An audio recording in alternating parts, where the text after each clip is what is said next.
How to remove Gemini watermark from video on CapCut.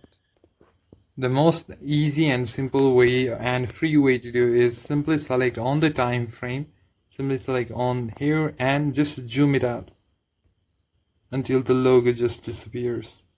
And after that, simply start playing your video and you can see that the logo will not be shown.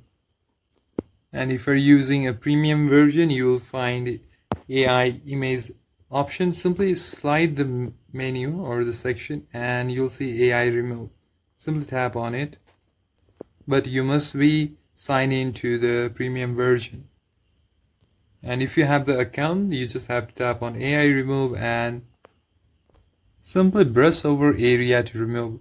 So brush over the watermark region just like that and just tap on remove or enter the prompt so the details are more specific. Just write remove the logo, remove the Gemini logo,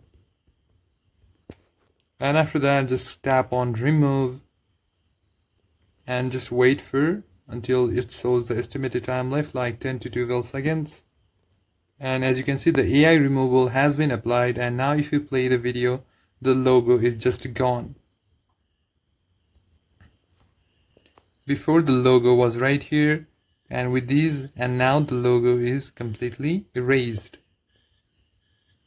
And after this, you can just export your video. If you don't want edited by CapCut, simply tap on the video frame and tap on delete, and you can just export the only video by tapping on export, and you can select the quality from here and simply tap on export and your video will be exported. And that's it for the video, guys. Thank you for watching the video. If you find the video helpful, consider giving it a like and subscribing to the channel. I'll see you on the next one.